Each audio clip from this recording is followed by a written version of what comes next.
तर येवल्याच्या ग्रामीण भागामध्ये डिझेलचा तुटवडा झालाय। पेट्रोल पंपावर पहाटेपासूनच लांबच लांब रांगा लागलेल्या आहेत।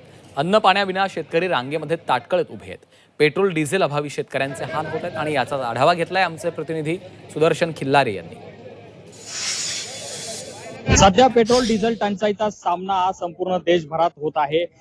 प्रामुख्याने शेतकरी वर्गाला जास्त फटका बसलाय, कारण की शेतीची सध्या मशागतीची कामं सुरू आहेत। नाशिकच्या ग्रामीण भागामध्ये मोठ्या प्रमाणात शेती केली जाते आणि या ठिकाणी जे शेतकरी बांधव सकाळी 6 वाजेपासून ड्रम घेऊन येवल्यातील ग्रामीण भागातील पेट्रोल पंपावर सकाळपासूनच बिना अन्न पाण्याचे आले आहेत आणि अनेक शेतकरी हे रांगा लावून उभे आहेत। कोणी बिना जेवण सुद्धा केलेलं नाही आणि काही शेतकरी हे संताप व्यक्त करतात, कारण की एवढ्या वेळ रांगेत राहून सुद्धा ठराविक किमतीत 1500च डिझेल भेटत आहेत।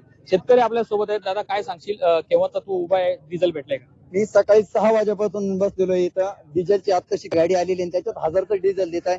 आता शेतीचे काम करायचे कसे आम्ही? आम्हाला जेवणाची खूप गरज आहे, पण नाही लागलं आम्हाला डिझेलसाठी थांबावं लागलं। आणि आज असं कळलं का खरोखर आजचे दिन आले आमचे, असं वाटतंय आम्हाला।